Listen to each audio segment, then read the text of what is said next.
Well, a very good afternoon and welcome back to the Holmenkollen Stadium high above the city of Oslo for the very last race of the biathlon season. The men's mass start over 15 kilometres, due off in 15 minutes or so. It's already been quite an emotional day. Jean-Monod awarded the women's overall trophy by Franziska Preutz, last year's winner.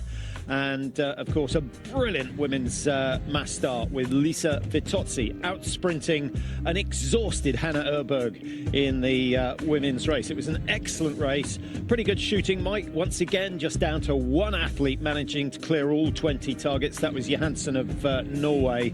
And I think we're probably expecting more of the same in the men's, although the wind does seem to have picked up a bit. Yes, I think it'll be a big test to try and put all 20 targets down. This man, Lagerheid, will probably be able to do that. Such great shooting form, but trying to figure the wind right now.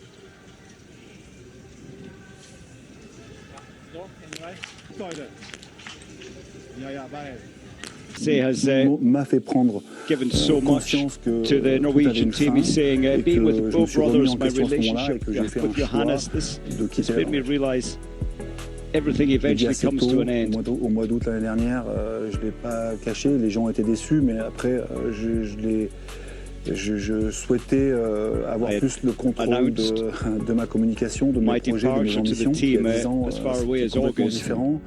J'ai fait ça un peu, pas spontanément, parce que j'avais déjà eu cette envie de voir ailleurs. Et puis ça s'est passé d'un coup. Et c'est sûr que ça a créé des déçus, un notamment. Voilà, fort de cette expérience, je n'ai pas voulu commettre, je ne sais pas si on peut parler d'erreur, mais je m'y suis pris différemment.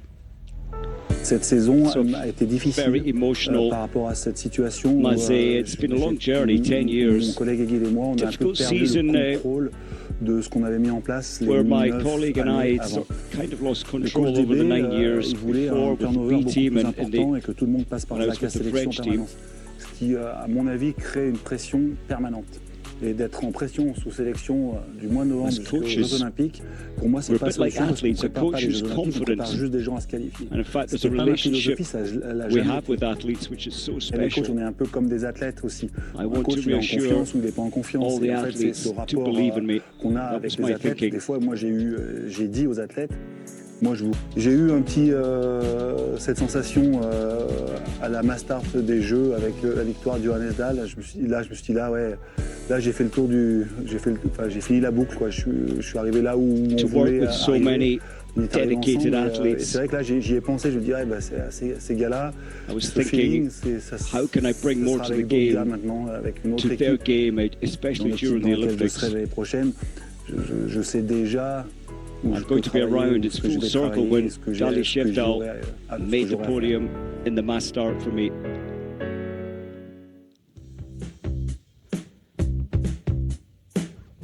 Incredible history. So in his decade of work with the Norwegian team, just have a look at the titles there. 6 Olympic titles, 5 individual relays, 6 big globes, 24 small globes. In the individual only, 17 World Championship titles, 14 individual, 3 relays, 285 races, 58% win rate, quite incredible. He's a motivator and the team believe in him. Yeah, he's done a great job and certainly it's seen a transformation in the Norwegian team from an all-out skiing team into a biathlon team. And their shooting has improved dramatically over the years. Everyone has ups and downs with the rifle, Mike, but he's made them much more consistent. It'd be good to hear from some of the athletes who've been under his charge over the last weeks, and here they are. I think he has done a great job. 10 years in the service is really good, and hopefully the next coach will try to do as good as him. We lose one of the most important persons in Norwegian biathlon. He's not only a good coach, he's like a real good mental coach as well, especially for the standing shooting and these important duels at standing shooting. I think he's the best coach in the world at handling these kind of situations. So we will miss him for sure. Thank you for being with us and being our coach, our mentor, and also teaching us a lot of French glosses, their words like "Sousou de la poche."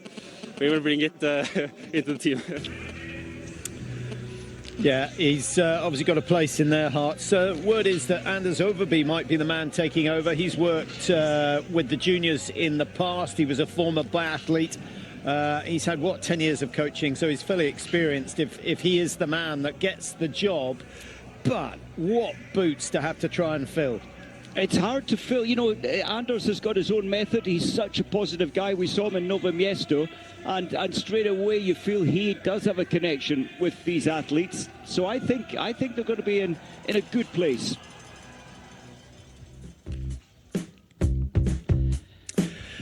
So we saw all the women retiring. Here's the list of the men bowing out at the end of this season. Skoma, Takizaki, haven't seen too much of him this season. Jean-Marc Chablos, who's done such a good job with the Swedish team. Lots of coaches going. Jean-Pierre Matz is on his way out as well. Simon Eder, the Austrian veteran. Jake Brown will weaken the USA team a little bit with his departure. And Jakob Fack, although a week ago, Mike, there were words that Jakob was considering another year. Oh, well, here they are, the retirees.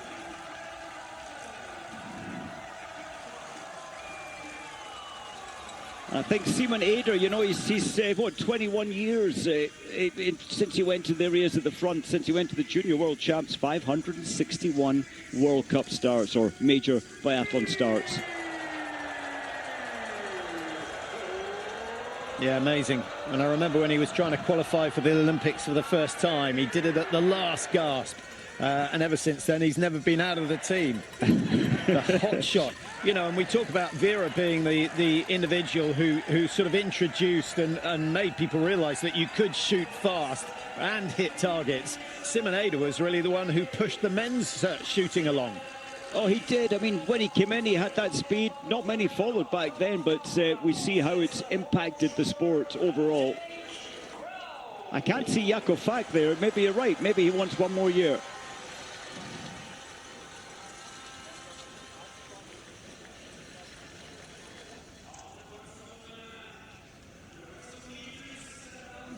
In the world among these athletes. Yeah, Lisa Teresa Hauser looks the happiest of the lot. She's done her fair share, hasn't she? Now, it's a little bit of a concern for the Austrians, Mike, because Hauser and Eder have been at the top of their team for a decade. Who's going to fill their place? It's a tough position to fill, and of course the World Championships in Hochfels in season 28-29. So it's serious. They're trying to rebuild again, and they're running out of time, really. They've 4 years at least till the next Olympics.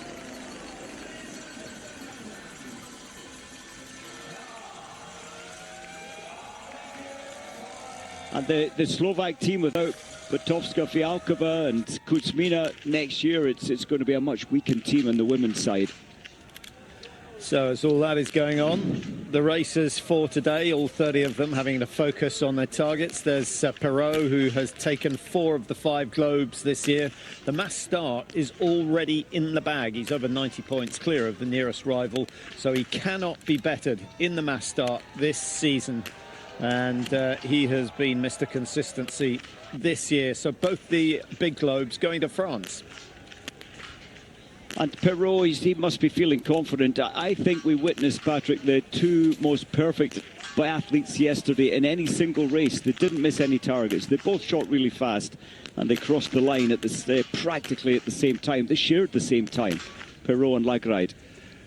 Yeah, there was a gap though. I think Lagride knew when he crossed the line that his foot was in front of Perrault's. So I was slightly surprised to see they had exactly the same time. But it was the finish of the season, without a doubt. And it could only have been bettered by the women's pursuit yesterday, Mike, had Hannah Erberg not employed a little bit of gamesmanship. Well, there's 3 corridors to come down, isn't there, as you head down to the finish line? And, well, she chose the same one that Simon was obviously going to slot into, but that's sport. Now, here goes Samuelsson with toying with the diopter again. What do you think he does? Open it right up and then close it down, or is he doing it the other way around? It fascinates me. Opens it and then closes. Yeah, you've got up to 3 mil down to 0.9 mil. He seems to take it all the way open, then closes it back down. It's slightly darker today to suit each day's light or the visual that he gets through the rear sight. Botn, star of the early season, then of course all the drama and sadness involving Sivert Guttenbakken, who passed over the Christmas break, and of course was Botton's roommate, and he got very ill after that and missed far too many races to be in contention for the overall. But the fact that he's still up in fourth shows what a class act he is, and he may well be the man that challenges the French with Legride next year. So just a few minutes to go, 4.5 minutes by my watch before the start of the mass start. Still quite busy on the rain, must be a little bit more than that. Let's have a look at the course, Mike. 12.5k lap, so 2.5k's for each loop. Or 3Ks, so it's 15, yeah. 3Ks for each loop. I'm on the women's race still.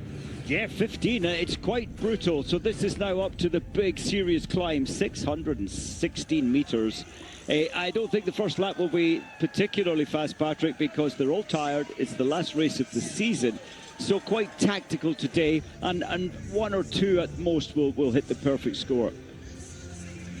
Well, there's your start order, top 25 in the World Cup standings, but plus those 5 who've picked up the most World Cup points here, if they're not already in the list already. Fry going number 14.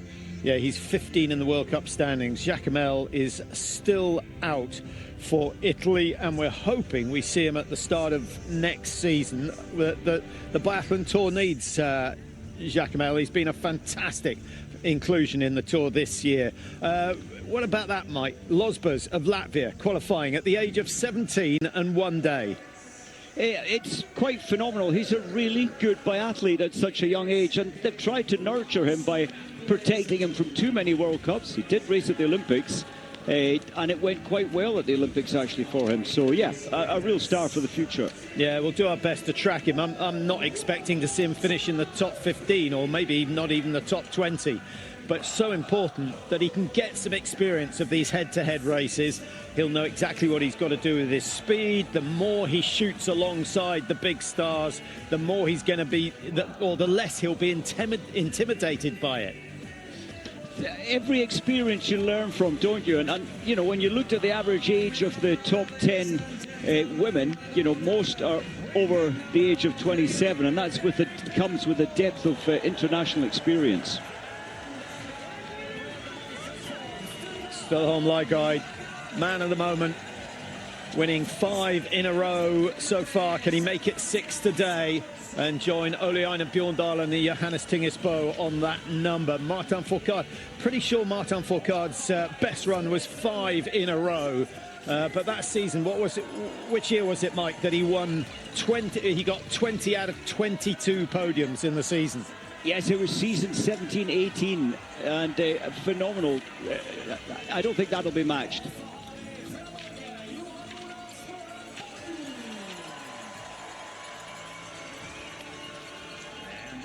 Samuelsson could do with a good race to finish his season off. He's looked a little off the boil of late. It's not as misty as it was last weekend. All sorts of problems last weekend. The Holmenkollen 50 and thick fog didn't stop the celebrations. We're underway. Last race of the season. We've got, what, 35 minutes or so of racing left of the 25-26 biathlon year. And then they can put their feet up for 8 months or so. And favourites today, well, we have to look at Eric Perrault. He wears the yellow bib as the leader of the overall, and he's the leader of the mass start. Legride, Mike, hard to beat on the form we've seen, but He had to put in a massive effort to win yesterday. I wonder if it comes to a sprint again, whether he'll have anything in the tank. Samuelsson's there wearing 3, Botn is 4, Emil and Jacquelin. Is it going to be his day? That would be a popular win. There he is, wearing number 5, Jacquelin. I think the crowd would love to see him in contention on the last lap. Christiansen, the favourite to win yesterday, that didn't happen. Maybe he can do it today. And then Martin Ponsaloma, certainly worth a watch, wearing lucky 7. And then Dali Shevdal, the Olympic champion, wearing 8. It's going to be interesting. You mentioned Dali Shevdal there last. He seems to have lost his form, doesn't he, from when he took the Olympic title in this event? Well, I'm not convinced it's that. I think the snow conditions over the last 2 days have been far too soft for Dali Shevdal. He's one of the most powerful athletes there, and he was sinking in up to his malleolus.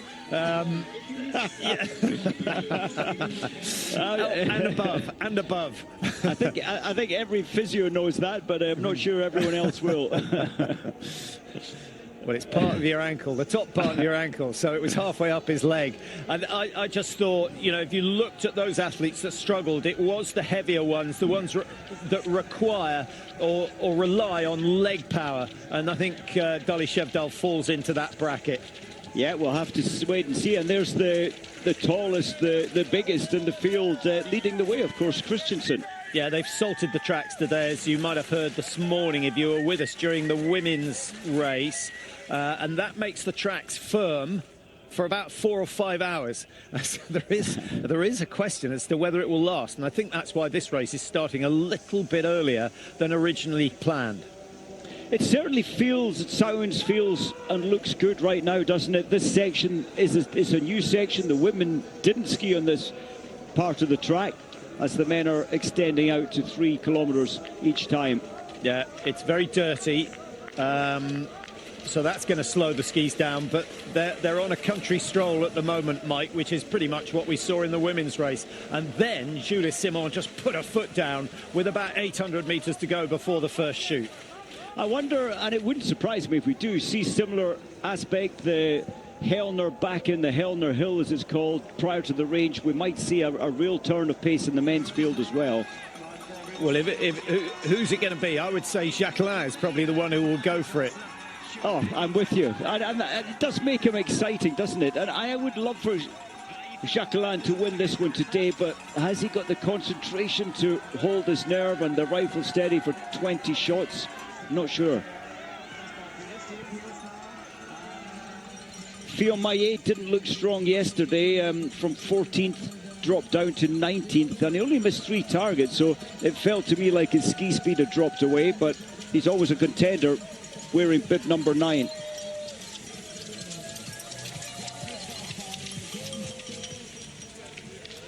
Working their way back towards the stadium now. We saw this on the sprinter event, the high point of the course by the church, and the timing's irrelevant at the moment. There's not a lot of opportunity to get through. Campbell Wright is in there, number 13, Lucas Hoffer, and yeah, it's been a good season for Lucas Hoffer. I'm glad to see he's not retiring, Mike. And I think the Italian team need him to be like, not the father figure, but the athlete, to educate them, to show them how to train. And his shooting, for Hoffer to turn his shooting around at age 35, he's had some, barren years, 4 years, not such good performance, especially shooting, but brought it back for this Olympic year. Now, that's pretty slick compared to yesterday. Speeds well in excess of 45 kilometres an hour. Guess who's gone to the front? Emilien Jacquelin, already looking to shake it up a bit. They drop down to the left, under the road, and then there's quite a sharp, fast turn to the right, which in the soft snow was really treacherous. Today it should be okay, provided you've got a clean line in, and then they start the climb up the Helnebakken, which leads them into the stadium. So we're about 1.5 kilometres from the first shoot. This is a very fast right-hander here. We saw, well, who was it? Magnussen in the women's race. She fell in this corner. It looks much easier today.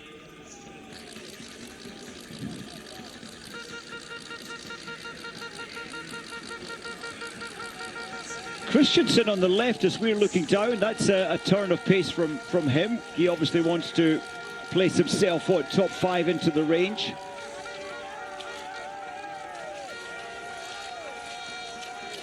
Isaac Fry with the blue bib, both under 23 titles this year going to the Norwegians. Well, there's our faller.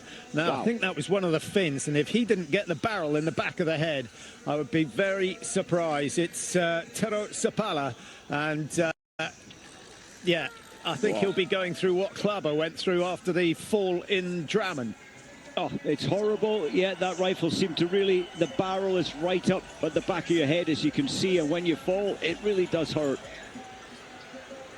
And it's unusual for a biathlete to fall forward, but his ski just slipped, his skis crossed over, and there was no time to react. Now, I'm not quite sure what's going on in the crowd unless Ziggy Mazet has been taken up into the crowd. I don't think so. It's such a crucial moment. Lygride will be heading for lane number 2. Perot number 1, of course, is the overall World Cup winner this year. Samuelson in 3. Mazet, his last duty in the Norwegian coaches enclosure. He may well be in the French next year. Now, Jacquelin would normally strike first, but some of those on lanes 28, 29, 30, Strello in particular, get themselves into position quite a lot before those at the top end of the range. Campbell Wright, 3 out of 3 so far, but misses 4. That's crucial. Claude has gone, Fabien Claude has gone really well for France. Hoffer's missed 1. Filmayer has missed 1. And Ponsaloma with a miss as well. Sorry, Ponceloma's gone 5. Jacquelin is out and away, Mike, and started as we expected. The question is, can he keep going for 5 laps? I love the fact that he's so confident, and he's a very upright skier, getting a lot of force through the edge of his skis. Yeah, can he last for the final 3 kilometres? I hope so. Yeah, just looking to see where Lygride's come out in 4th place, and he is 5.8 behind.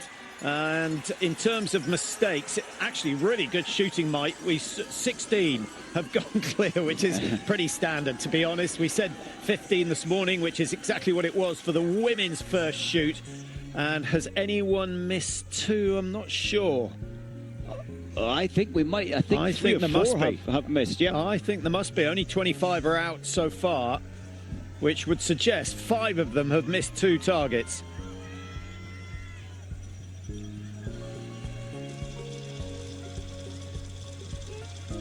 Now, how many races has Jacquelin led at some stage? We're well into double figures, and I wouldn't be surprised if it's close to 15. Oh, he's fearless, and his fast shooting certainly helps, but when you shoot fast, there's an extra added element of risk. Looks to be like Wright's a little tired today, or is he? We'll have to wait and see. So Hartveg, Karlik, Losbers, the youngster, Bianats all missing 2. Seppala only missed 1, but he's probably not seeing straight after that fall he took on the first lap, so we'll excuse that. He's at 1:18, and I'm slightly surprised they haven't pulled him out, to be honest, but it may be a good sign that he didn't take too much of an impact on his head. And so often when you fall, it was wetter snow than we're seeing here, that your sights get affected. He probably lost a lot of time actually clearing out the foresight and the rear sight. 7:18 the time for the first lap plus the first shoot, so that's 3 kilometres plus 5 targets hit for the leaders, and they're through that in 7 minutes 18 seconds. Just thinking, Hartveg looked very good yesterday, the Swiss athlete. I thought he was coming back into some more confident racing, but missing 2 first time in, a real setback.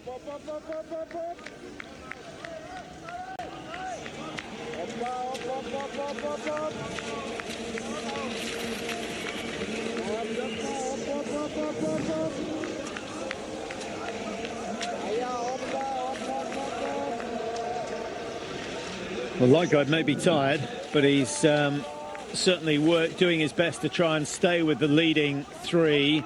Eric Perot, another good performance from him. Jacquelin is up there. France, Sweden in the leading 3. And Ponsaloma, he's come close this week, Mike.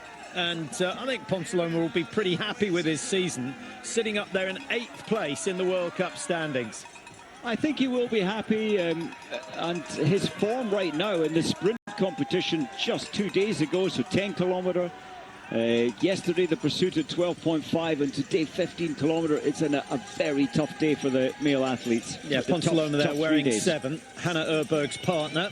And Hannah Erberg a first and a second here in Oslo. So far, Ponsaloma has got 4th and 4th. So in terms of biathlon couples, they picked up way more points than anyone else. And it so often works when one of them has success, it transfers to the next, and Ponsaloma looking great right now. Yeah, Lygride was at 5.8, so he's lost a little bit of time. Christiansen seems to be the workhorse in that chase group, Mike. He's looking on great form, and at 33-year-old Christiansen, he was at the IBU Cup this time last year, or at the end of season last year. What a transformation he's put in this, or last summertime. Campbell Wright, the fastest of those to have missed targets. He's gone ahead of Nellin, who hasn't done a penalty loop. So Campbell's obviously on decent form. The standing shooting, where things have come a little undone for the American this year, that's something to work on over the summer. Mike, if you were coaching a World Cup athlete, who would you choose? Who would you want to work with this summer? That's a real interesting point. I think I was going to say Campbell, but he's restless. I think he's a great biathlete, but you know, his stand shooting is more a mental breakdown throughout this season. Not a breakdown, but a setback, and I think that would be quite easy to fix. Anyone else? What about Losbers? Losbers, get them while they're young, and then you can have a major influence. Oh, he's great, absolutely. You know what, 2 gold, 2 silver at the youth. It's still in the youth category, but he skis so well. He's got a great capacity. Yes, you could absolutely turn him into a champion because he's got everything going for him. Norath outside the top 10 again, where he has been in the World Cup this year. He's 11th. And it's all about Norway, Sweden and France up the front of the field. Will we see Czechia get up there? Certainly a possibility. Hornig wearing 18. Number 20, that is Michael Kretschmarsch, who's been the #1 Czech over the years, I think, Mike. And certainly, if he can shoot, if he can hit the next 15 targets, could well feature in the top 5 or 6. He could. I nearly cried for Kretschmarsch at the Olympics, where he went. He'd only missed 2 targets, and then he only missed 1, and then only hit 1 out of 5 last time in. Yeah, 0.0014 was his score in the mass start at the Olympic Games. The leading 3 have got a bit of a gap. Jacquelin just having a look to check. I think Perrault wants lane #1, which is where he shot first time around, and that was probably a sensible little burst from him. And Ponsaloma, as you can see, of Sweden, by far the worst record in the prone position this year. Jacquelin this time, Mike, I think will strike first. He was fast, certainly fast last time. Yes, I think he will. Eric adjusting his sights. Hasn't paid off for Jacquelin. Yeah, or Ponsaloma and Perrault, just the confidence to shoot at the normal speed.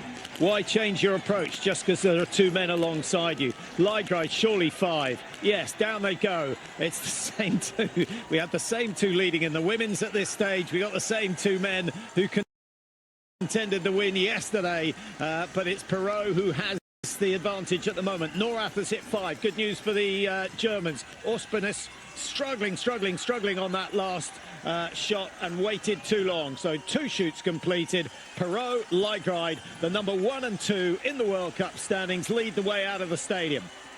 Kretschmarsch, he worked so hard coming up the final climb. He's missed 3 out of 5. Major setback for his performance. I was watching Samuelsson in the prone. He almost moved. Here he is coming off the penalty loop, hit the first 4, and it looked like he almost moved his position to get out of the range as the shot was fired. He missed the last shot. Yeah, Samuelsson there wearing 3. He's got Fourcade behind him. Samuelsson still lying 3rd in the overall World Cup standings, and he's dropped from 2nd thanks to Leigride's run of form.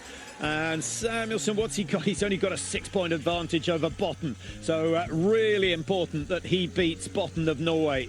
Let's see where Perrault's shots went. First time round, he was central. That was lucky for the first shot. Third one was great. Fourth one's good.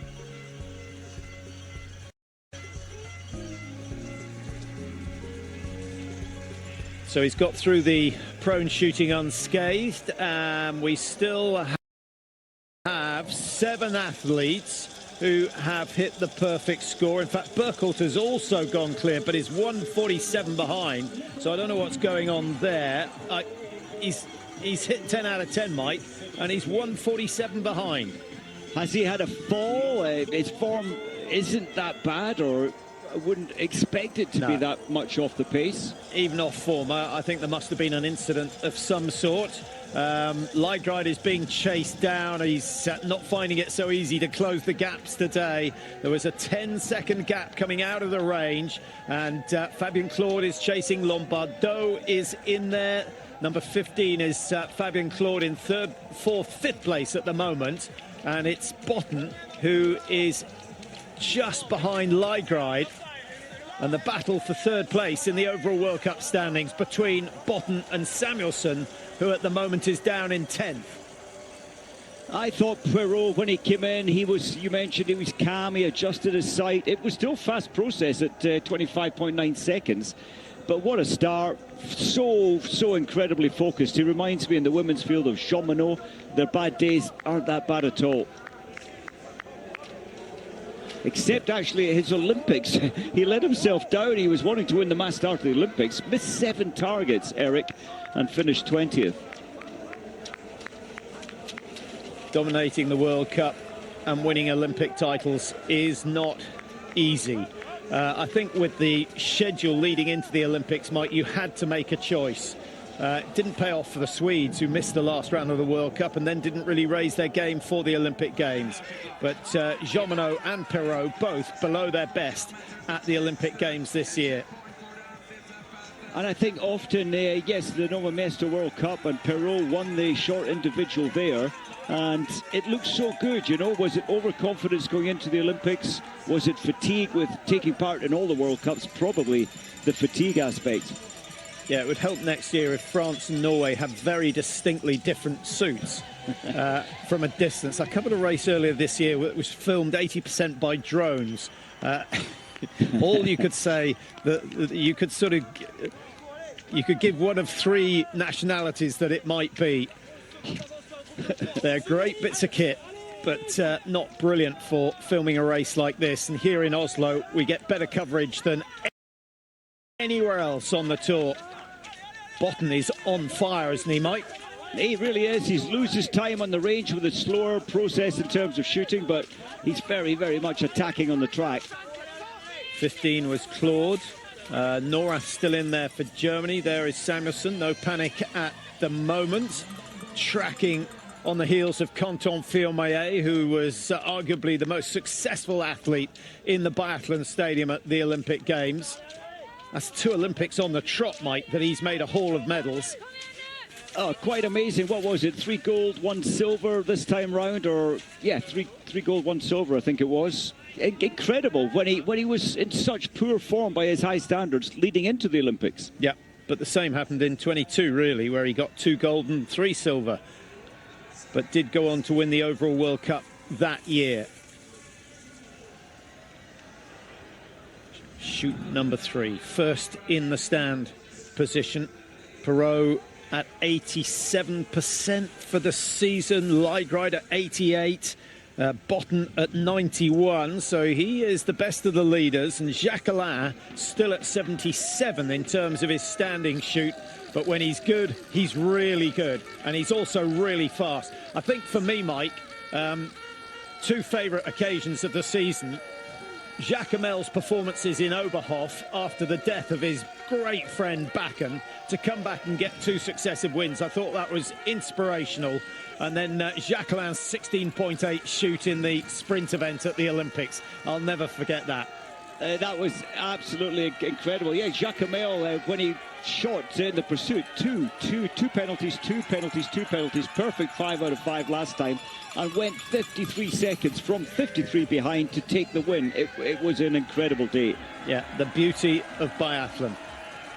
The race is, I was just going to say, right, the biathlon race is never won before the last shoot. It's often won on the last shoot, but it's never won before it. So much can go wrong.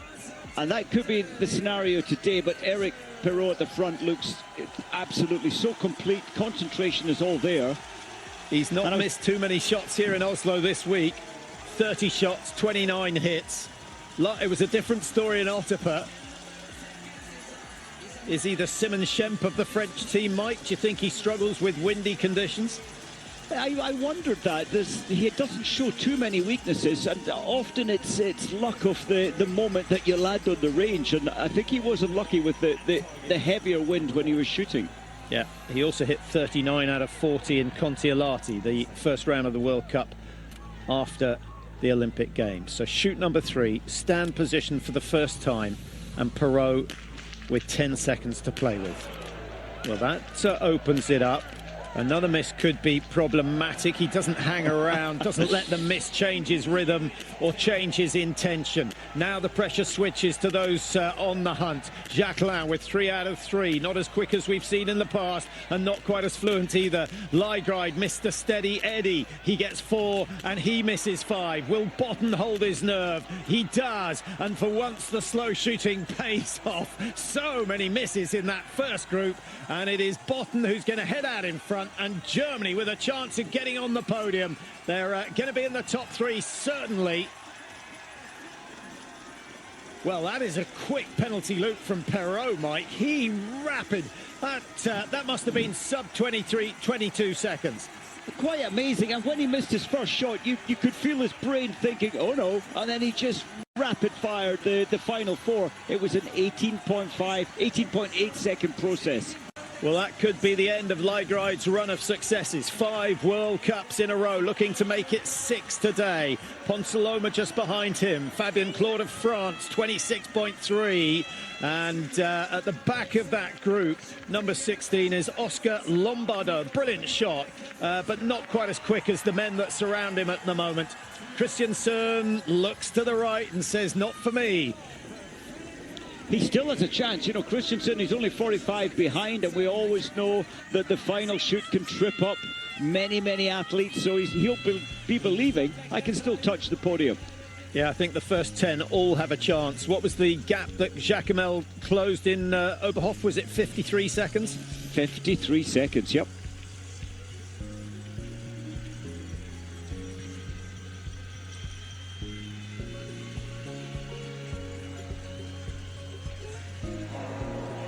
So a change of the lead, and Botn of Norway sets the pace this time round. Yeah, he's not as experienced as many of the others, Mike, but he's 26, so he'll know what to do. I wonder whether he'll try and hold the others off, or just say, okay, you can catch me, but to do it, you're going to have to work pretty hard. I think that's what's going through his mind, although Eric Perrault with the remaining or sticking with skate 2 much further than Botn up this climb. He pulled some 4 or 5 meters back.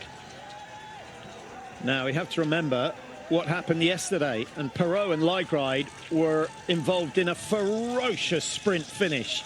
Lygride coming out on top in that, and I wonder whether they can recover. Jacquelin's already starting to show signs of flagging, Mike.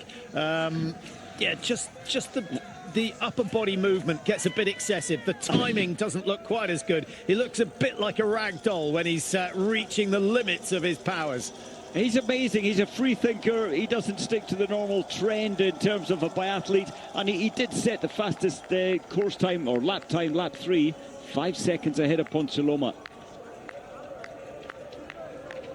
So yeah, Jacquelin, maybe he is feeling the pain of the previous lap. I'm so happy Norath is still there in third place. His shooting has been great since the Olympics, and his form actually came up after the Olympics.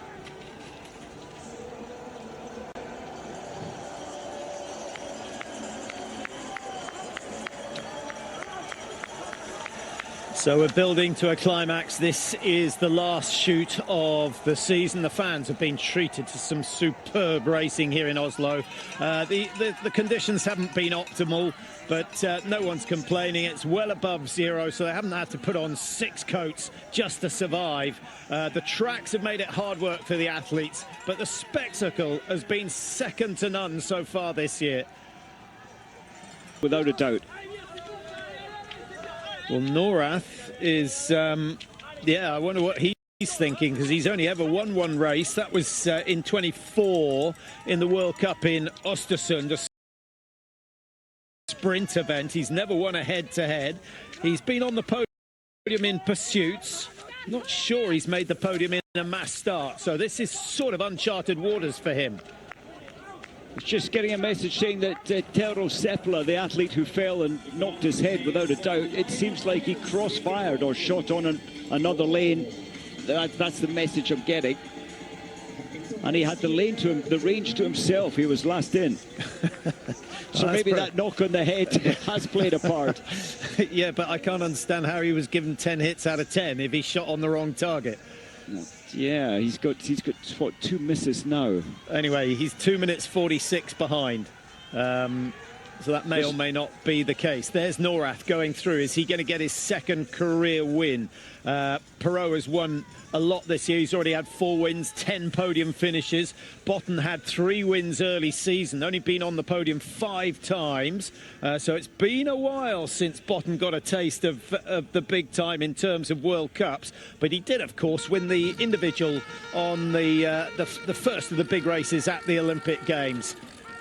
This pace is so firm, and the rest of the big names, Lagride, Ponsiloma, Christensen, they're all dropping back by spots, some 5 seconds or more since the range. Jacquelin's coming back into it, 4 seconds gained over this loop so far. Behind Jacquelin, we had Lagride and Ponsiloma. Fabien Claude of France at 26 seconds, but looks to be closing as well. And Botn with the phlegm hanging from his mouth.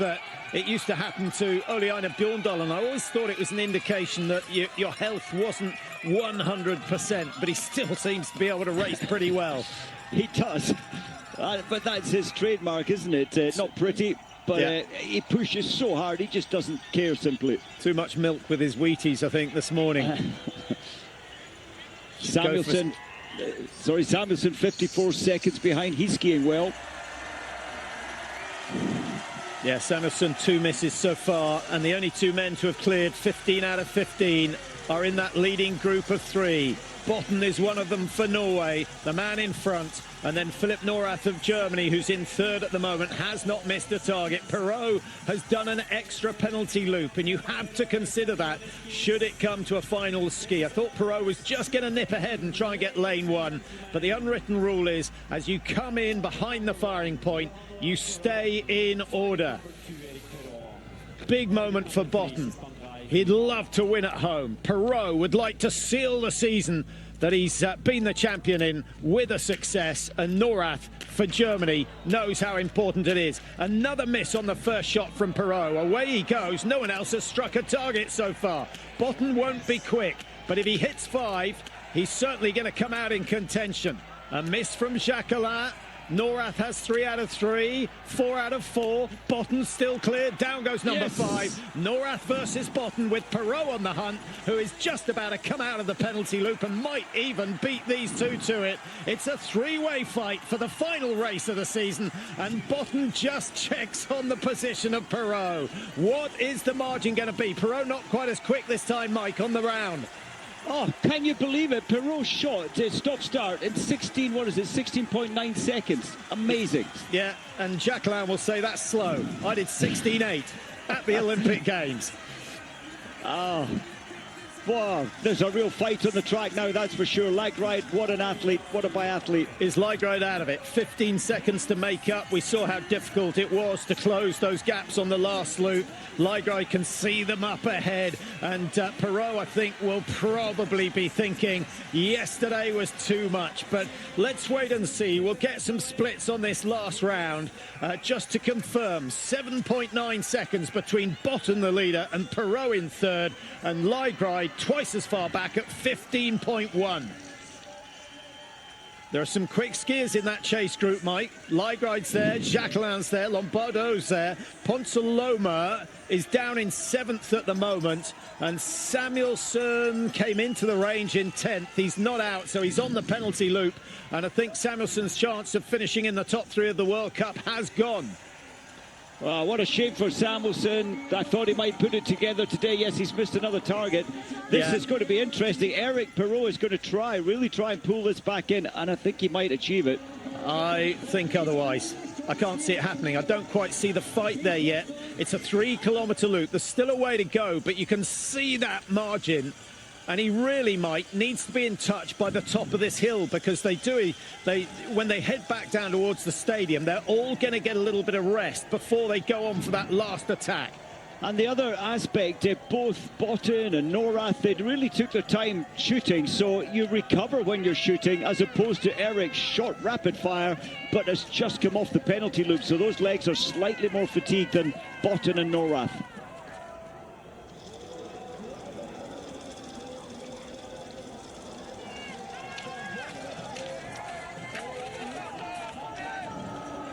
Now, Lagride might be a little bit concerned about finishing in 2nd place in the overall rankings. He's not the same beast as yesterday, Mike. Those legs look very heavy. He looks as scrappy as Jacquelin did last time around. So I cannot see him attacking Perot on this last lap. And I also can't see Perot, who's at the back of the picture with the yellow bib. He's still the same distance behind these two leaders, who are still looking very smooth. Botn is... he's beating the drum at the moment. Oh, he's having a look over his left shoulder, and I think the information is good. That's what he'll be thinking. Yeah. 2 tired men in 4th and 5th at the moment. Philip Norath, Mike, what do you think? He's a powerful man. If he comes into the sprint alongside Botn, that could be interesting. That will be so interesting, and you know what? He survived the harder part of the course, and that's where Norath would be at a disadvantage. Although this is the final part of the harder part of this lap. Now, correct me if I'm wrong, but I'm pretty sure that Norath's win in 24 was the last German victory in a men's World Cup. In 2024, yep, there hasn't been one since. Certainly hasn't been one this year, and you know, how important would it be if Germany got a victory at the end of the season? You know, it's been a difficult time for them. They've only won the Nations Cup, the Men's Nations Cup, twice since 2006. Otherwise, it's been dominated by Norway and France. Perot, what's the margin? 7.3. It was 7.9, so he's still not gaining. Lagride was at 15.1. He's not gained. So it's good news for Botn and Norath at the moment. It's bad news in terms of the fact that they are going to have to go all out for the last kilometre of their season to try and claim a win. Under the road. I felt earlier on the previous lap that Eric Perot skis, he's in 3rd place. I felt they were gliding a little better than Botn and Norath on the previous lap. Well, Botn seems to be going pretty quick. Norath not closing the gap there, Mike, and you probably expect him to use the slipstream to get ahead, but maybe he's biding his time. Perot certainly with that shot looked to be a bit closer, from 7.1 maybe down to 5.5, 6 seconds at the moment, but there's only one significant climb left, and then a tactical climb, the Northug step, that leads them round the back of the range. How do you see this playing out? Well, it's tough. I think that Norath, he wants to seize a victory for Germany. It's been such a long time. Is he a sprinter? I don't think he's quite as sharp as Botn over the last 100. So, yeah, my feeling is Botn is going to take this. Well, what would that push Maze's winning record up to, what, 57% for his tenure? Quite amazing, isn't it? He's gone early. Botn has gone early, and Norath's going to have to try and live with this. He'll follow the Norwegian and hopefully come over the top of the climb in the slipstream. So far, so good for Germany. Botn digging very, very deep. What will he have left to give at the end of the stadium? They've got another 2 minutes of racing from the top of this climb. Perrault now trying to dig deep and gain some speed, but I think that margin is just a little bit too big. He's still at 5.5, 6 seconds. That's it. Botn has really taken the pain there to try and break this race before the final 200. He knows full well that Norath is a beast over that last 200. Well, they often say, Mike, you only have two all-out sprints, or one all-out sprint on a race like this. Botton's already used his, but in fairness, Norath's had to do exactly the same to stay with him. So probably even Stevens as we come down into the stadium again. 4 of the best finishes of the season in the last 24 hours. And maybe we're in for an even tighter one than yesterday that was separated by a photo. Both athletes, Lygride and Perrault, given exactly the same time. It's not good for a coach's heart. Here we go. Norath closes again, but I don't think Botn needs to worry at this stage. One more turn after this one, and it's a right angle right turn that leads them down into the stadium, and that acceleration at the top of the hill, so important for Botn. Oh, great effort from Botn. He couldn't believe that Norath was still there, and then he found some energy from somewhere. Yeah, Norath has tied up. Those big thighs, the triceps, the lats, all pumping full of lactic at the moment. And it's going to be a win for Botn in front of his home crowd. Win number 4 of the season. That is absolutely sensational. And, of course, he's got an Olympic gold as well. It's turned out to be a brilliant season after all the drama and sadness over the Christmas break. It's Johan-Olav Botn who takes the win in Holmenkollen. Norath is on the podium. That is fantastic. Just what he needs to motivate himself for the summer. And Eric Perrault, the overall World Cup winner, finishes with yet another podium. That's his 11th of the season from 21 races. And Lygride's run of victories comes to an end, 20 seconds off the pace, ahead of Jacquelin, who is absolutely spent. And Ponsaloma, the best of the Swedes. Another cracking race, and the fans in Oslo have struck lucky this year. Amazing race. That was totally incredible. How did Eric Perrault manage to miss 2 targets and then finish only 13 seconds behind? And what an athlete. He's going to be pushing the level of biathlon again next year. Yeah, and what about that from Lombardo, ranked number 16 for today, and he's got himself a tremendous finish. That's a really good race for Lombardo. 7th place, and his best is 4th, but that's his 2nd best race ever. Fabien Claude in 8th, the top 10 peppered with the French team. Norath right now will be thinking, oh, I wish there was another couple of World Cups. His shooting's there, his ski speed is the best it's been for the German, and great news for a 2nd position. Samuelsson and Wright involved in the race for the minor places. Wright is going to be just outside the top 10. Christiansen 4 misses. Only 2 men shooting clear. Both of them were involved in that sprint finish. Svendsen, another disappointing race for him. The Olympic champion only managing 13th today, ahead of Theo Moyer, another multiple Olympic champion.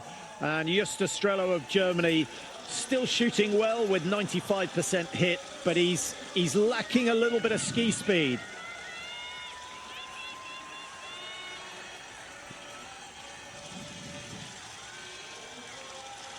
Lucas Hoffer, 18th place with 4.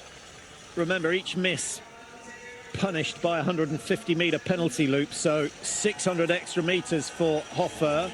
Hartveg, good to see him in the mass start. We've not seen him feature too much this year. Let's hope he comes back well. Losbers at 17, 23rd place.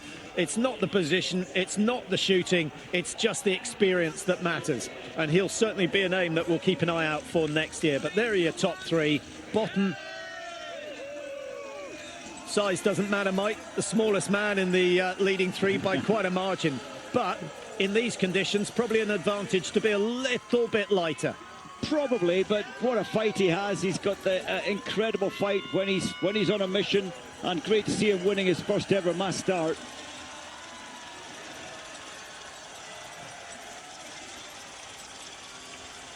I think it must be one of the toughest races to win. You're all starting at that same moment, and mistakes are punished, as we saw with Eric Perrault. You make a mistake, you're going to be punished by a chaser, by someone who's coming in behind you. But the top six, full of those who started at the front ranks in the top 10 on the first three rows or the front of the grid. It is quite difficult to come through. Ospenus was right at the back, Mike, worked his way up into 11th. Yes, that's impressive, and well, he did show us what perfect shooting in Novo Mesto, didn't he? Was that the individual or the mass start? Well, quite a season for Botn when you consider he won the individual and the sprint in Oestersund, and then he went and won the pursuit in Le Grand Bonnat, and here in Oslo he's won the mass start. So in one season he's done what they call the Grand Slam. And Vitozzi, of course, achieving that for Italy, but in a slightly longer time period.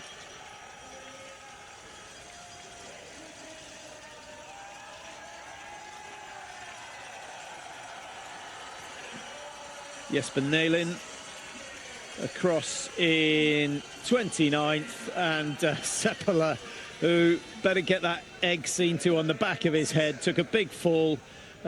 Still waiting for confirmation that he shot the wrong target. 5 misses in all for Seppala, but after that big fall, never got back in front of anyone. And Eric Perrault going for a victory lap, quite rightly so. The 26 champion couldn't quite pull off the win today, but he is the master biathlon, or biathlete. I think next year he might have quite a hard time, Mike. Yeah, they'll be chasing him. I mean, he's really focused last summer to make this happen. Can he do it again? Probably. So the only two with the perfect score, finishing 1 and 2. Those 2 penalty loops from Perrault, I think, probably costing him on that last lap.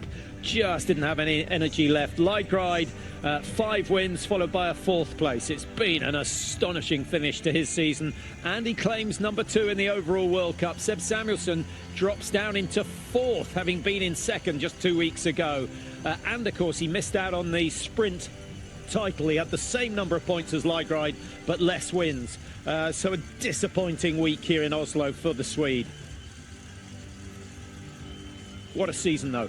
What a season. It all starts again on the 2nd of December 2026.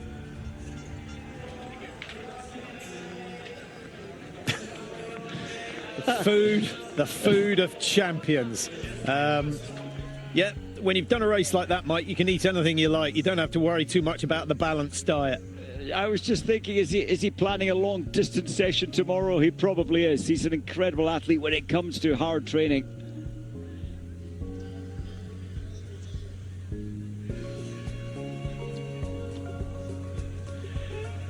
Tactically, he got it absolutely right. When you lead up the Nortug step, Mike, the most important 5-10 metres are the top 5. He's taking himself to the limit there.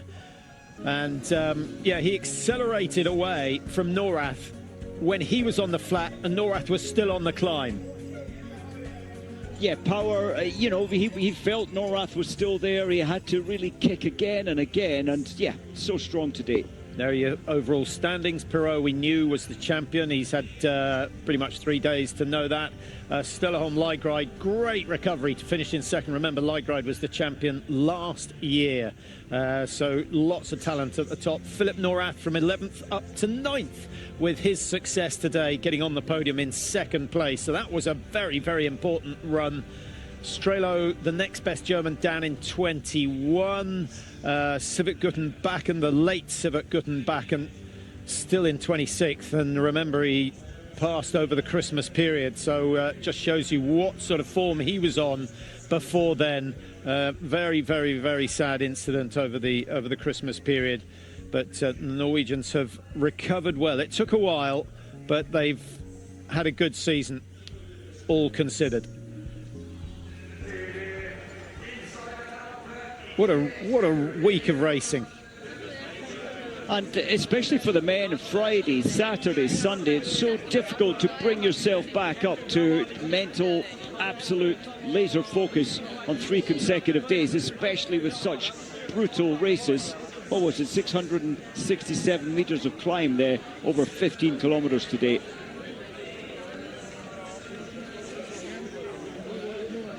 Certainly one of the hardest courses on the tour. Botn has proved himself today.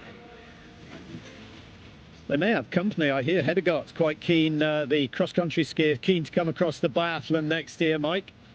Oh, that will be so good. I mean, he was a biathlete before he went to cross-country, so I think that will threaten. He could actually be challenging that yellow bib from Eric next year.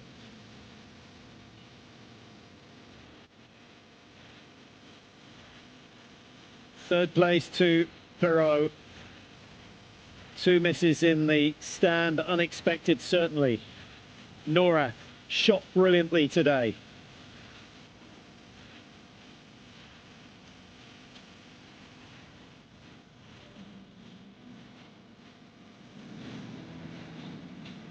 The German powerhouse coming out of the range in 2nd place at the start of that last lap. Nora perhaps not quite as technically gifted as Botn of Norway. I certainly wouldn't say he wasn't as hungry for the victory, but Botn controlled everything over that last 3 kilometres. And he timed his 2nd sprint to perfection. He's going to be a challenger next year, isn't he, Mike? I really think so. And, you know, he spent so many years at the IBU Cup showing great strength, great shooting. 1 chance, so they brought him in this year, and he grabbed a hold of it, didn't he, with both hands, taking so many of the early victories and leading all the way through till Christmas.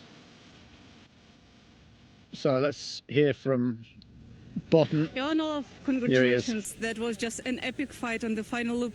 What was your strategy, and where did you get these powers on almost on the final stretch? To be honest, there wasn't any strategy at all. I was just full gas from the start, just trying to get the gap to Philip. And when I didn't get it before the last downhill, I thought that it was finished. But yeah, I thought it was going to be a sprint, but when I turned around, he wasn't there. So yeah, it was really tough, but really happy. How nice is it to finish the season here at home with this win and with the donut in your hand? Yeah, it's really nice.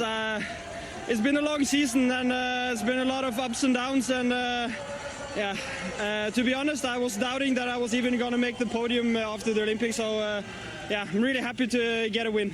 Thank you so much. Congratulations. Thank you.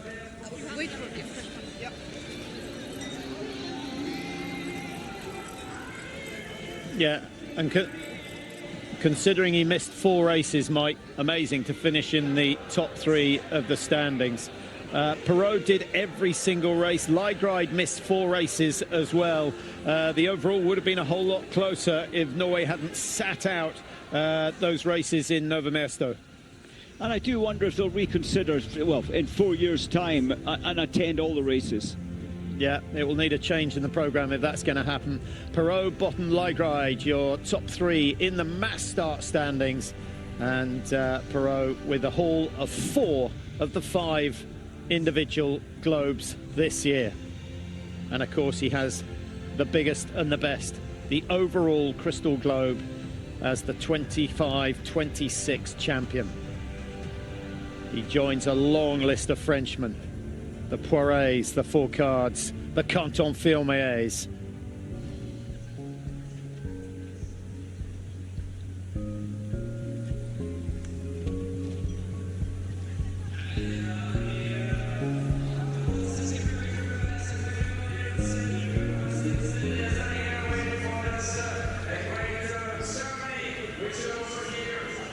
Are you going to miss it, Mike?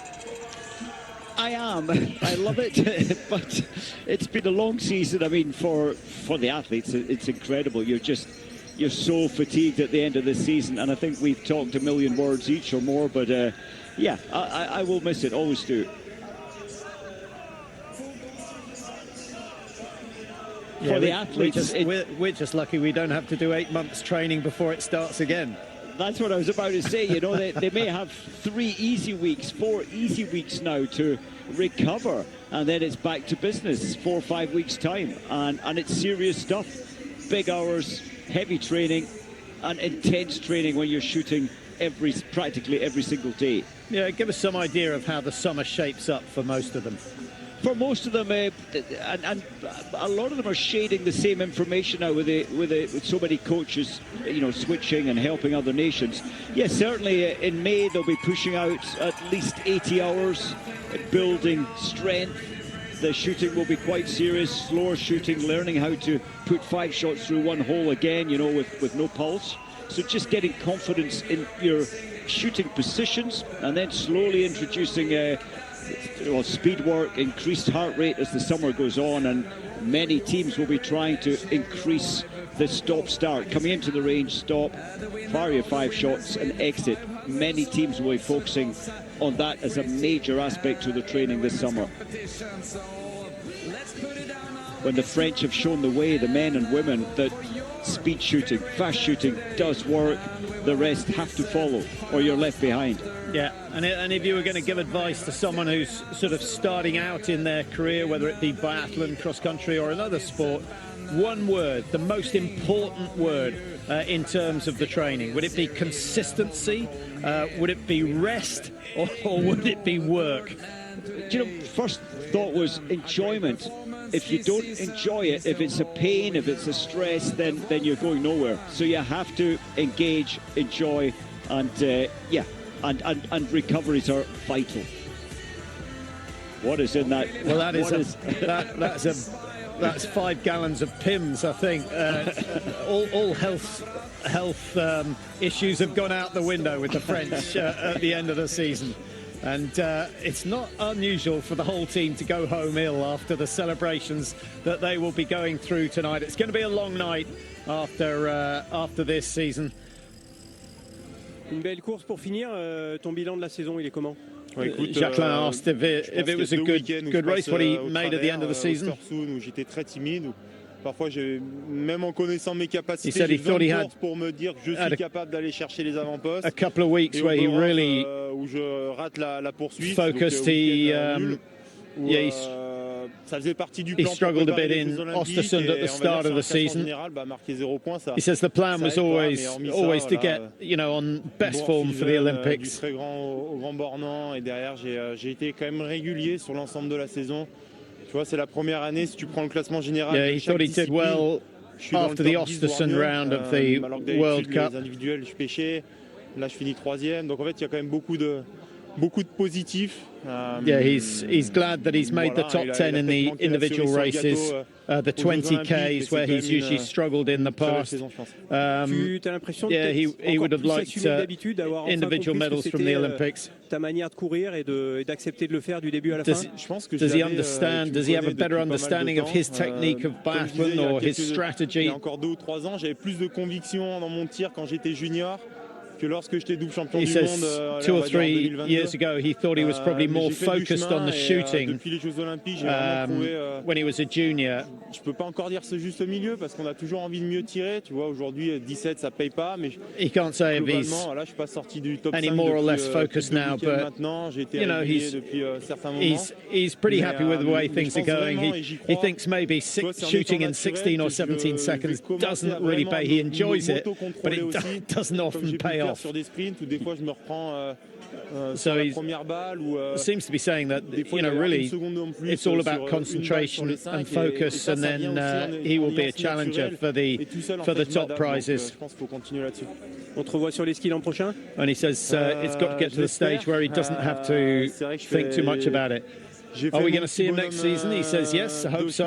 Et je pense que la semaine prochaine je pourrais en parler he says it's been a great career so far. He'll make some decisions in the next couple of weeks.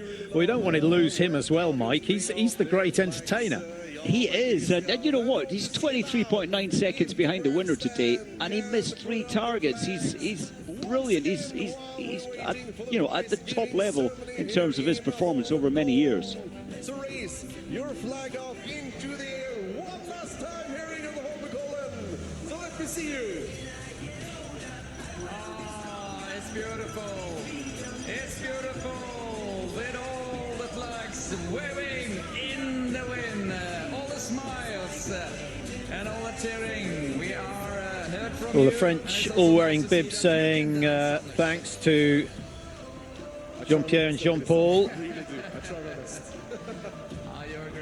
Now, the next man we're going to hear from is Ligrai. Didn't quite go his way today in terms of misses. Just one miss, 20 seconds down. Had he gone clear, he would have been in the fight for the win. We saw a very explosive race today. How did you feel it? I used all my energy yesterday, so I was quite tired. But yeah, it was still a good fight. A lot of the guys were fresh and eager to win, so I had no chance to beat them. But still, to end the season with another good race, even though it's not the podium, I'm still happy with the performance.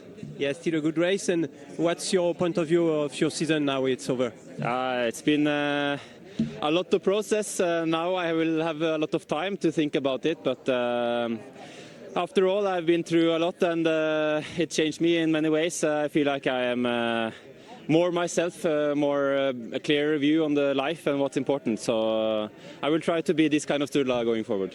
Thank you. Congrats. Thanks. I thought we were going to go back to the Olympics then for a minute, but he spared us that.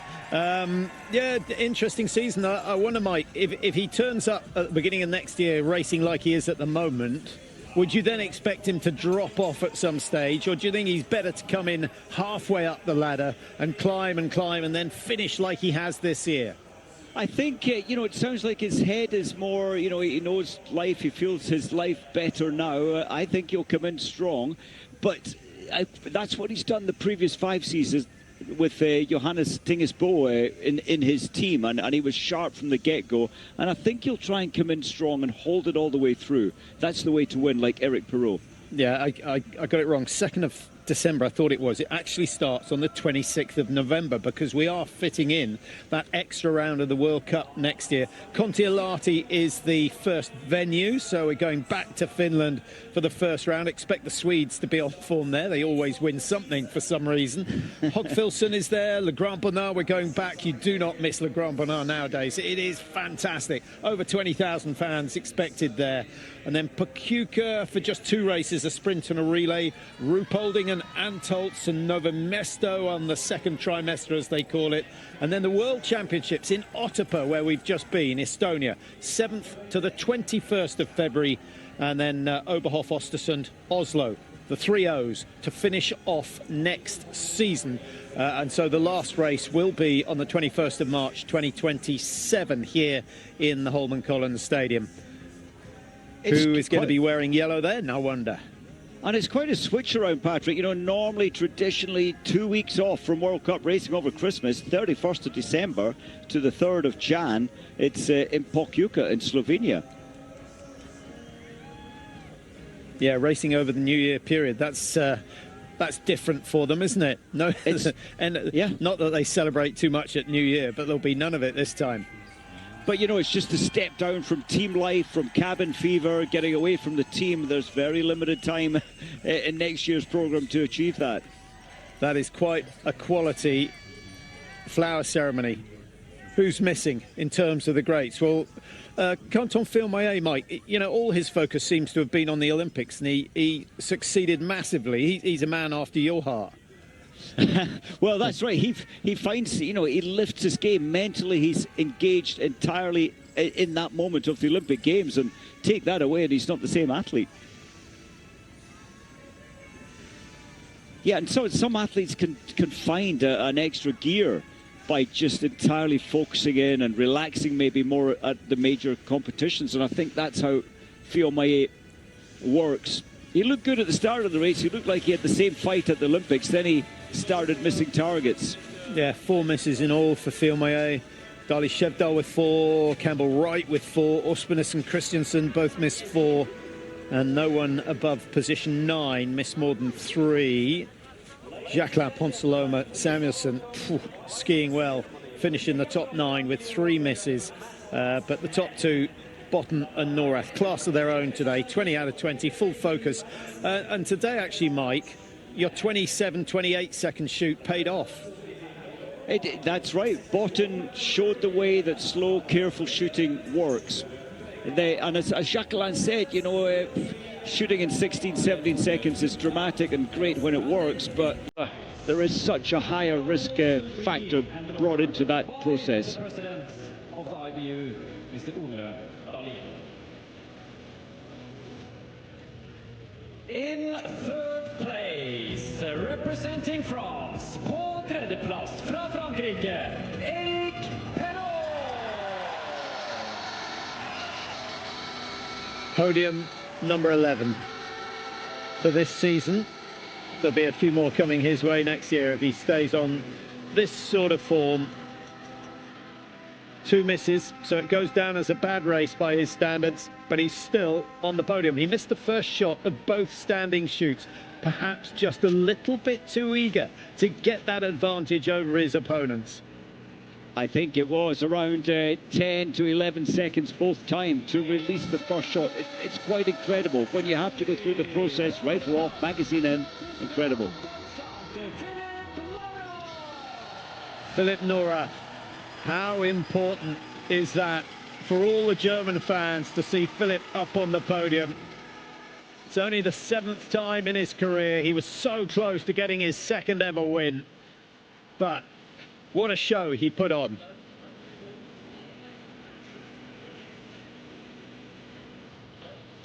Just didn't quite have the pace, did he, in the final 400? And Botn thought he was still with them, but no, so much pressure, so much physical fatigue. Yeah, and 2 podiums in 2 weeks for Nora, so great finish to his season. But here is the man who won the first 2 races of the season. He's won the last one, and he won an Olympic title in the 20K in between. That goes down as a cracking season for Botn. And hardly anyone knew his name before the start of the year. And at IBU Cup, he was barely earning more than 10,000 euros, or, you know, that was his job, was barely bringing in more than 10,000 euros. And thankfully that will have changed this year.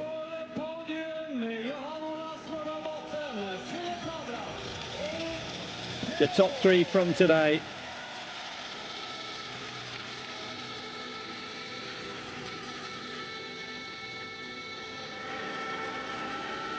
In fourth place, representing Norway, på fjerdeplass fra Norge, Sturla Holmenkollen Men. In fifth place, representing France. Well, he's been in every ceremony, Mike, since the start of the Olympic Games, Leigreid. He's not had a bad day. Jacqueline,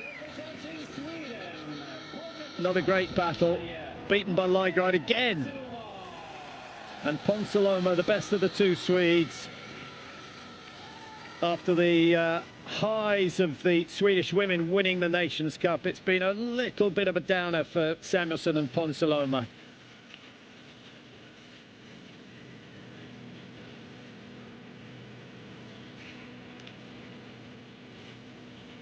And Sweden, I think, Patrick, they need to find, there are some good youngsters coming through. We've witnessed that this week, but Nelin in 29th position today, 4 minutes behind, missing 5.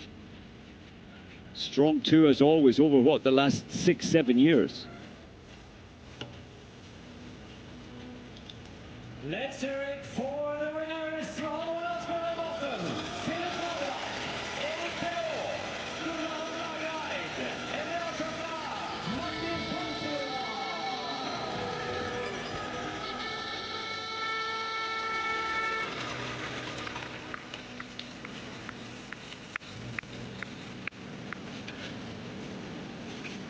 Are you retiring, Mike? Are you coming back next year? Had considered. Yeah, dread to think what season that will be, but each one seems to get better and better. Do you know, it does. Each day, each race seems to get better and better. I would like to see a new format introduced. I think it's very, very important that you know, governing bodies are always thinking of something new. The second you do the same thing year after year, it does get a little bit tedious. But, you know, the quality of the racing here in Oslo, it does show you haven't got to tweak it too much. But yes, the head-to-heads, you know, the head-to-head races, Mike, I know you resisted them initially, but my goodness, are they good entertainment? And that's what it needs to be, entertainment. And it certainly is. And you know, many spectators and you know, the global interest in biathlon raised at the Olympics, as you'd expect. And those who'd never seen it before thought, this is addictive, you know. You never know who's actually going to win. Not even, you know, until they cross the line. Yeah. Every race is so exciting. But I do think this week has also underlined the fact that the time trials need to have the best athletes last to keep people on the edge of their seats. And I think they have to be a little bit bolder. Just because it's soft or just because the conditions might be quicker at the beginning than the end, don't always feel you have to pamper to the top coaches, the top athletes. Be brave, make an occasion of it, put the best last, and if they're that good, they will win anyway. Yeah, I'm with you. Just for once. Well, what a season. Ola Darlan, great job he's done since the departure of Besseberg, the disgraced Besseberg, and he has turned biathlon around and certainly deserves a bunch of flowers and a whole lot more. And I think we've still got a couple of globes to hand out.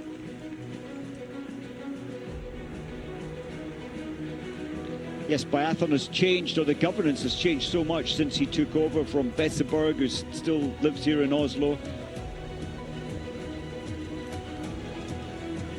And we will now continue with the ceremony for the best athlete under 23 years. The under 23 women's event awards handed out this morning. Isaac Fry is about to get his. Now, listen to the pronunciation of the name.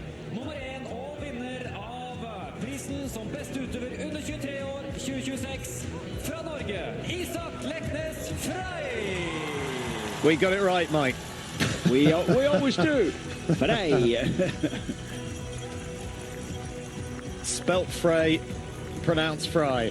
But in different regions, on the west in Bergen, it's slightly different pronunciation. Then you go further up to Narvik, and it seems to change slightly again, the pronunciation. Yeah, how do they say Dixon in Liverpool? It's with that. It's no different in Norway. Yeah. The north can hardly understand the south. It's a long, long way from north to south. Yeah. But if you've never been up the north, it's worth a trip. The land of the midnight sun, where Vegard Ulvang used to come from. Well done to Fry, that's good effort.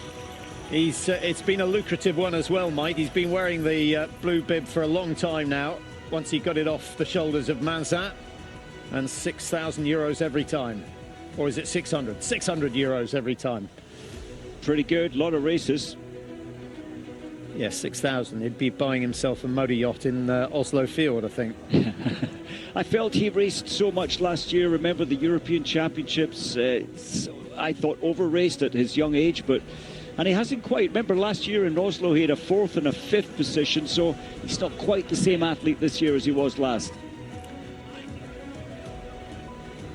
Yeah, it's a big step up, isn't it?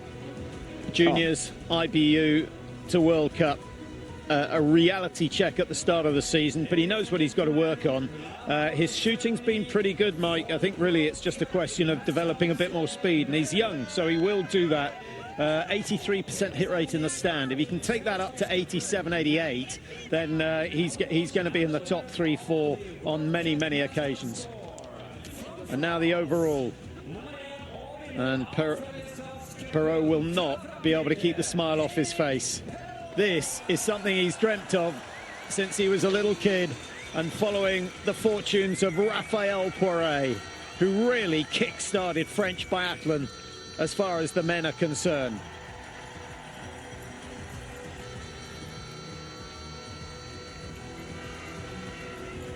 He's only 24. He could be collecting a few of these, Mike. I think so. He's got everything. He's got the focus, he's got the shooting ability, the physical, and the desire. He's got everything. Yeah, he's thrown each one he's won a little bit higher. I think I would have held on to the big globe. I'm not sure the IBU funds run to replacing it. The overall crystal globe. Was that for the mass start, or was that the overall? Actually, I think that might have been the mass start. Yeah, I thought the overall should be a little bigger. Yeah, I think he'll be clinging on to that one nice and tight. 4 of the 5. The sprint is the only one that he missed out on this year. Jean Monod getting 4 out of 5. They're even Stevens. So 3 different men winning the title in the last 3 years, Mike. Is it going to be 4 men in 4 years? I think Eric's here to stay, a little bit like Johannes Tingesbo, the big names of biathlon, Perrault, Fourcade. They could do it year on year, but who's going to challenge him? Well, I tell you what, Botn won't be far away. You know, you think Botn missed 4 races, and in that time, Perrault picked up over 300 points. Yes, he will be challenged, but I think he's just so youthful and sparky, fast shooting, accurate. Botn will need to pick up his shooting speed. See Dorothea Vera's down there in orange, obviously the brightest colour we could see on the left.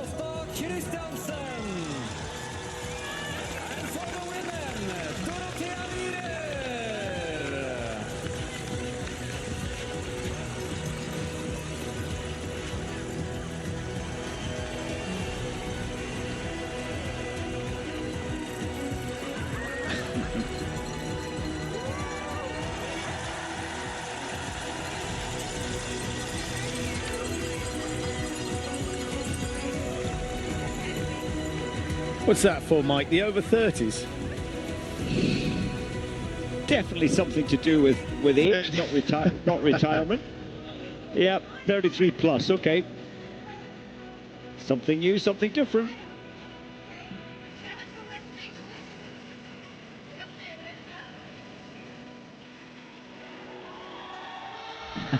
Is that Tandervold? I think it was. It was. Tora Berger here as well, which the crowd will have enjoyed.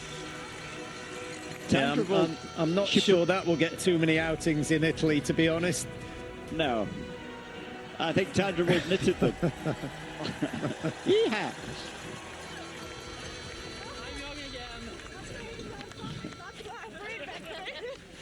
Okay, thank you. Good luck for the rest of... Thank you very much. Okay, I will give it back. Ladies and gentlemen, please welcome to the ceremony for the World Cup Total Score. Mine damer og herrer, det premieseremoni for verdenscupen sammenlagt. Number 1 and the winner of the World Cup Total Score 2025-2026 from France. Mine damer og herrer, nummer 1 og vinner av verdenscupen sammenlagt 2025-2026 fra Frankrike, Erik Perrault! Only twice in the whole season did he drop out of the top 10, and they were 11th and 12th, so still respectable results. Not quite like the 20 podiums that Martin Fourcade got in one season, but very, very impressive nonetheless. And I think it's probably fair to say, Mike, that even on from Fourcade's era, there's a rise in standard, particularly in France and Norway. He's not going to throw this one, surely. Uh-oh. That's over 10 kilos. Whoa! He can do anything.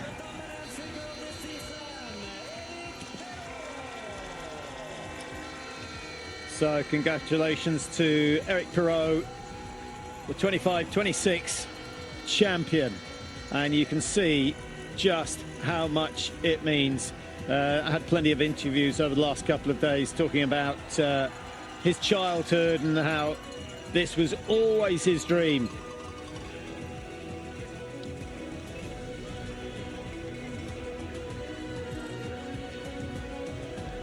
Now it's going to be photo shoot after photo shoot for Perrault, and he wants to look good in these ones. He's got his commando hat on.